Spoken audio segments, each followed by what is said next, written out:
And now, a tale well calculated to keep you in suspense. Listen now to Act One of Witness to Murder, starring Joan Lorring and Leon Janney, and written especially for Suspense by Frances Rickett. Tous les visiteurs à terre, s'il vous plaît.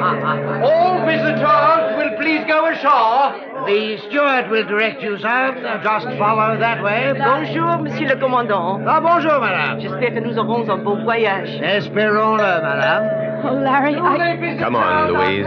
Everything will be all right. All visitors... Good morning, Captain. Good morning, sir. Watch your step here, madam. Why, it's Mrs. Meredith. Yes, Welcome aboard. yes. I mean, thank you. And this must be Mr. Meredith? Oh, yes, I'm so sorry. Larry, this is Captain Woodbridge. Glad to meet you, Captain. How do you do, sir? I want to thank you for taking such good care of my wife on the trip over. We were happy to do what we could. I'm pleased to see her looking so well. Yes. I mean, thank you.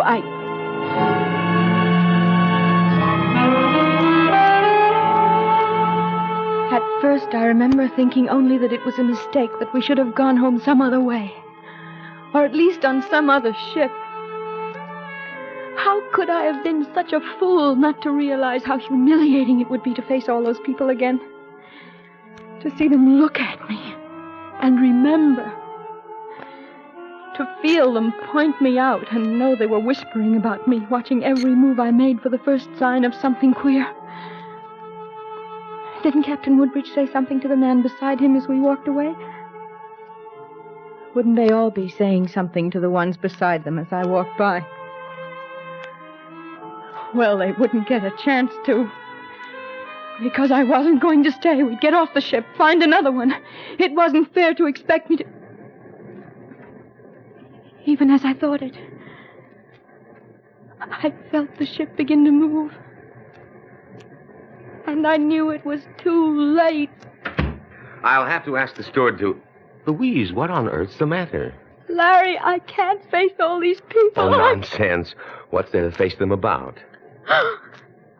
Larry, how can you say that? Now, Louise, listen to me. You're letting your imagination run away with you. There must be 2,000 passengers on this ship. You don't know them, and they don't know you. But the steward... All right, a couple of stewards know who you are and some of the wacky things you did coming over. Do you think you're the only woman in the world who's ever had a nervous breakdown on an ocean voyage?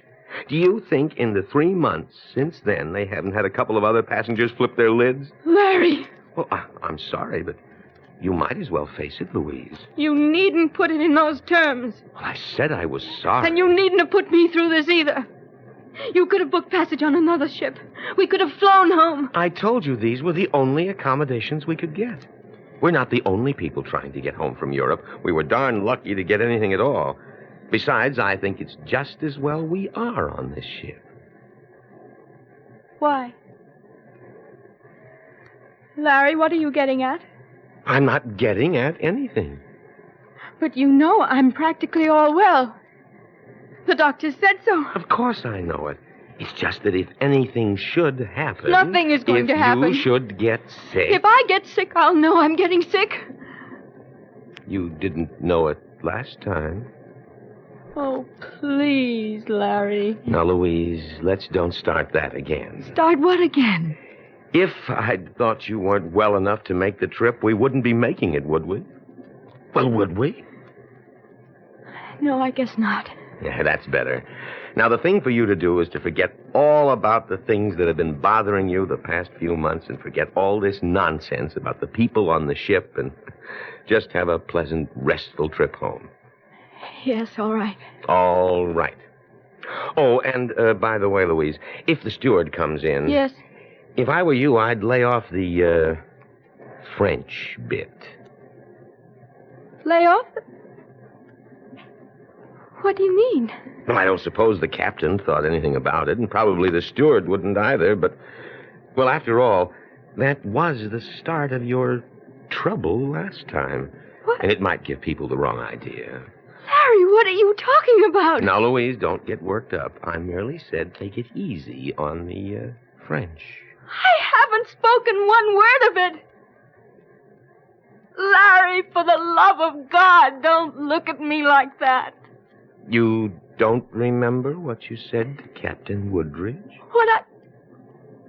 But I didn't say anything. Oh, Larry, that was the woman ahead of us. She was speaking French. I remember what she said, something about a pleasant trip. Larry, I hardly said anything at all, only yes and thank you. And I couldn't have. I'd remember it. Larry, I didn't. Did I? Look, Louise, it really doesn't matter. Larry? I just thought it would be better for you if you stayed away from it. Answer But me. I've only upset you, so we won't say anything more about it. Larry, please. I sat there and my mind went back frantically over our arrival aboard ship. Every step of it, every word of it. Larry was wrong. He had to be. If I had said something, I'd remember it, wouldn't I? The other time Yes, the other time. I forced myself to think back to the day 3 months ago when I boarded this same ship in New York, when all I could think of was that I was free of Larry at last. And on my way to Paris, free and alone. Well, not quite alone. I would be sharing my cabin with another woman. I remember that I had only been there a few moments when she came in. Oh, hello. I guess we're going to be roommates. Bonjour, madame. Bonjour. Oh, I see. You're getting into the spirit of it already. Well, I'm Helen Blake. You're Mrs. Meredith? Oui, madame. Oh, dear. Now, that means yes, doesn't it? I'm afraid that's about the extent of my French. Yes and no and hello. I suppose you speak it very well. Oh, je pense que je le parle bien, mais ce n'est pas souvent que je la pratique. Well, I don't have the remotest idea what you said, but I guess it answers my question. You'll have to give me a few tips before we get there, so I'll at least be able to get by. Oh, ce n'est pas difficile. Les Français sont très gentils. On vous aidera toujours. Et puis presque tout le monde parle anglais. Ah, oh, sure. I guess. Well, I suppose I might as well get settled. Which is my bunk? N'importe quoi, ça m'est égal. Oh, now, look, enough is enough. Do you want this bunk or the other one? Vraiment, pour moi, ça n'a pas aucune importance. Choisissez vous-même. For heaven's sakes, I thought you were an American woman. Don't you speak any English at all? Yes. Yes, of course I speak English. Oh, well, thank heaven for that. I was beginning to think that I'd wound up with... Why do you ask? Why'd I ask what? If I speak English. Oh, for heaven's sake, because you haven't spoken one word of it till just now. You were rattling along in French. At least I suppose it was French. Mrs. Meredith, are you sure you feel all right? You're looking awfully white.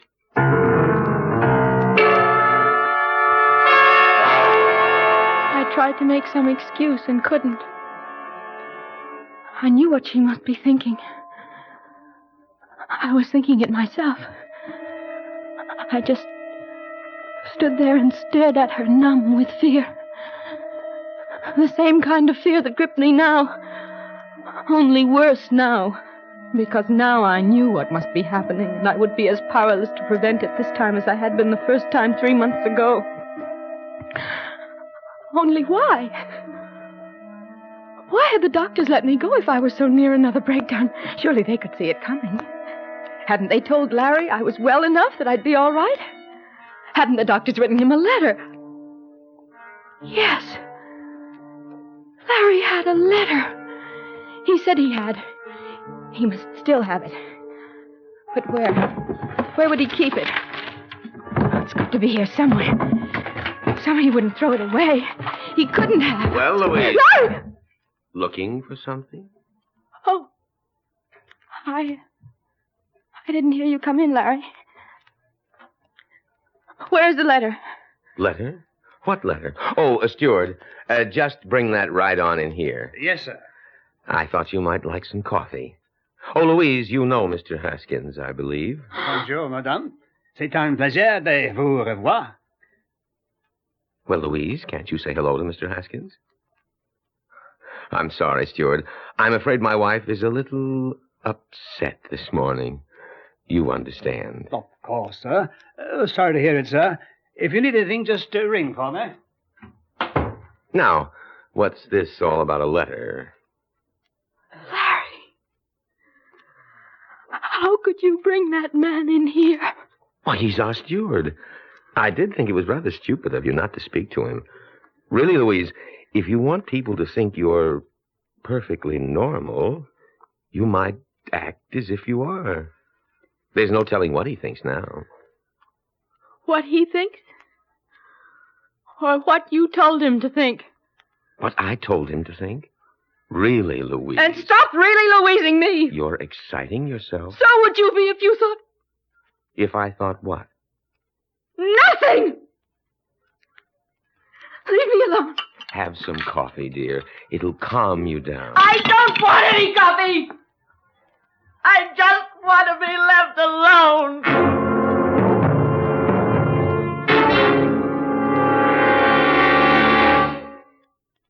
In just a moment, we'll return with Act 2 of Suspense.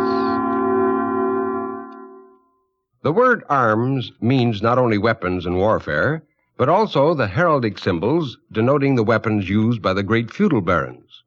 The word goes back to the Indo-European word base ari, meaning to join or fit together. This base is seen also in the Latin armus, upper arm or shoulder blade, and in the Greek armus, meaning joint. By a process of semantic association, weapons and shields borne on the upper arm and shoulder became known as arms. Related are many of our military terms: armor, armory, army, and armistice. In this complex world, where word meanings are constantly changing, it's easy to be misunderstood. That's why it's a good idea to know your words.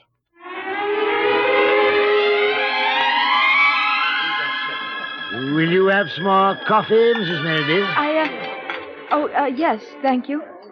You're awfully quiet this evening. Not a bit of mal de mer, I hope. Your husband said earlier you weren't feeling up to par. Captain, you know I never have a bit of mal de mer. If I have it, it's a great big chunk of it. Yes, quite so. Well, I'm sure you've seen the last of that. A lot of other people seem to be having mal de mer, though. Oh? Why do you say that? Well, so many empty places at the tables. Oh, that. No, I'm afraid that's mostly a lack of bookings. But I thought you were booked solid. No, not at this time of year. We're into the off-season travel now. Oh. Well, what about other ships, then? I mean, are they full up? No, not any more than we are. But then why... But why what? Oh, nothing. Captain Woodbridge. Yes? I don't suppose you remember our coming on board this morning. Well, certainly I do. I greeted you myself. But no, I didn't mean that. I mean, of course, I knew you would remember that. I meant, do you... I don't suppose you remember what I said. What you said? Yes. I mean, do you remember anything special? I'm afraid not. Was there something you wanted to tell me? Oh, no, it wasn't that. It was... Oh, never mind. It wasn't anything. Oh, Mrs. Meredith, I do hope that everything's all right. Oh, yes. Yes, everything is fine.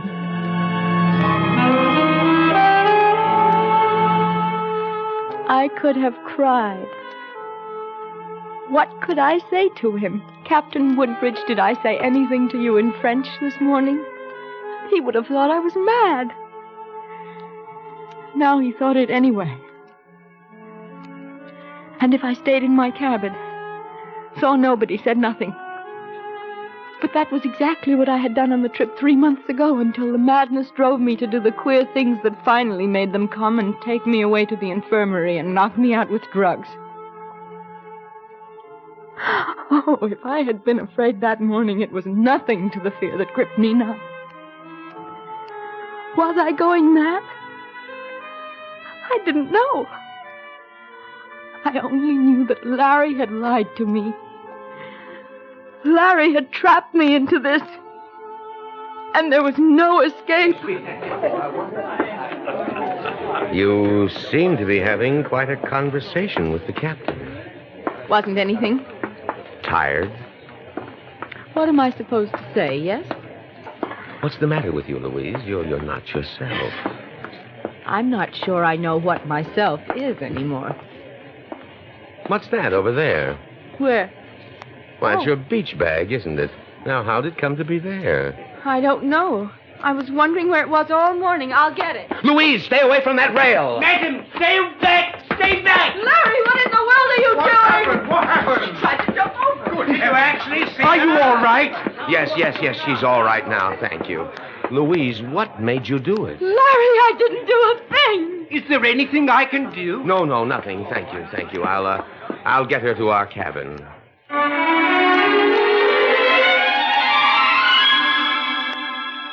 Larry, when I was at my worst before, I never tried to hurt myself.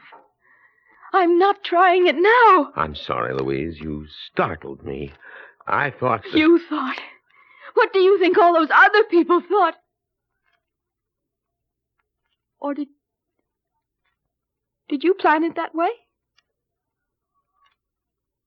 Oh, yes. That would be the way to do it, wouldn't it? I don't know what you're getting at. Oh! You don't know what I'm getting at. Oh, that's funny, Larry. That's the funniest thing I've ever heard. I think I'd better send for the doctor. Yes, Larry, why don't you? By all means, get the doctor in here. He's seen me off my nut before. He'll believe whatever you tell him. And don't worry about me. I could deny it till I'm blue in the face. He'll just say I did that before, too.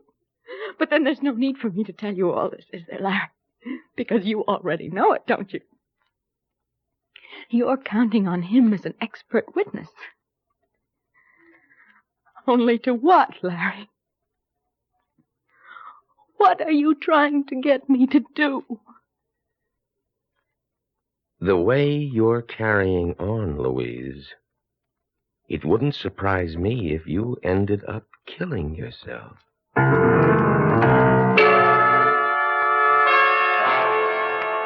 You're not eating any breakfast? I wasn't here when the steward brought it in. And what's that supposed to mean? Anything you want it to. You'll get hungry before lunchtime. It takes a long time to die of starvation. Come in. Well, good morning, Doctor. Larry, how dare you? Good morning. Well, it's nice to see you again, Mrs. Meredith. I heard you were a little upset, and There's nothing wrong with me. And I did not try to jump overboard last night. No, of course you didn't. I know that. I'm afraid I'm the one who jumped, Doctor, to conclusions. Naturally, it upset Louise. Yes, of course. So much so I can't get her to eat any breakfast this morning. I don't believe she trusts me anymore. I see. You see? What? You don't see anything at all except what he wants you to. Louise. You think I'm going out of my mind again, don't you? Because that's what he wants you to think. Though he's far too clever to come right out and say so. Doctor, he doesn't have to. A few words here and a few words there. A couple of incidents like last night, and you would fall for it the way he knew you would. Please, Mrs. Meredith. Doctor, I'm afraid it is my fault. I was just joking with her. Joking? He's trying to kill me, and it's a joke. Don't you see what he's doing to me? Louise, you must calm yourself. No, of course. Why should you, Doctor? You don't know what he is. I didn't know until I lived with him how cruel he is. How greedy. All I wanted was to be free of him. Louise, 3 months ago, I thought I was. But you couldn't allow that, could you, Larry? There was the money to think of. You couldn't let me go and take it with me. You had to have it at any cost, even if it meant killing me to get it. Killing Now, you? my dear Mrs. Meredith, you must not go on like this. You'll only make yourself sick. You don't believe me, do you, Doctor? Let me give you a sedative. We can talk about it later. And to think I would be the one to make it so easy for him.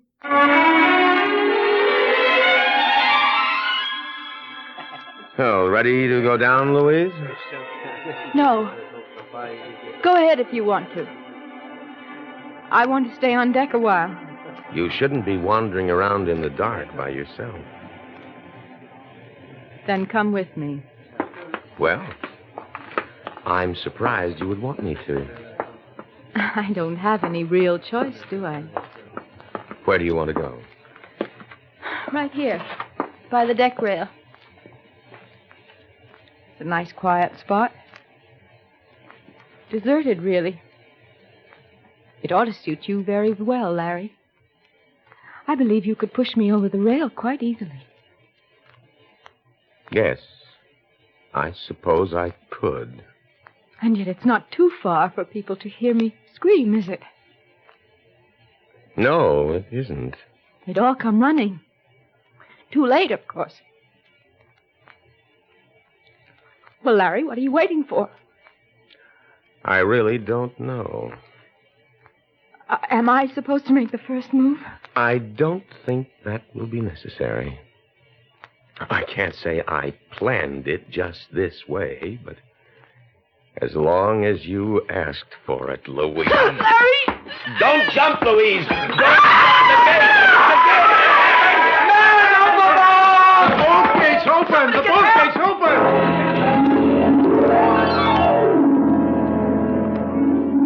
We both went over. That was something else Larry hadn't planned on. But I had. It was the only thing I knew to do in order to save myself. Loosening that boat gate at the deck rail. Even then, I wasn't sure I'd live through it. But I was pretty sure Larry wouldn't. You see, he couldn't swim. Not a stroke. They never found him at all.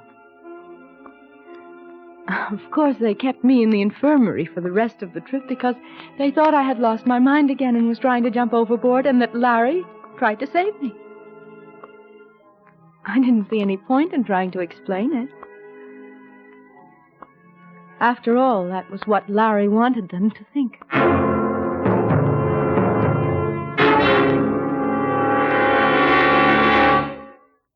Suspense. You've been listening to Witness to Murder, starring Joan Lorring and Leon Janney, and written especially for Suspense by Frances Rickett. Suspense is produced and directed by Bruno Zerato Jr., music supervision by Ethel Huber. Featured in tonight's story were Bryna Rayburn as Mrs. Blake, Mercer McLeod as the ship's doctor, Bob Dryden as Captain Woodbridge, Ronald Dawson as the steward, and Guy Rep as the man. Listen again next week when we return with Death of an Old Flame, written by George Bamber, another tale well calculated to keep you in suspense.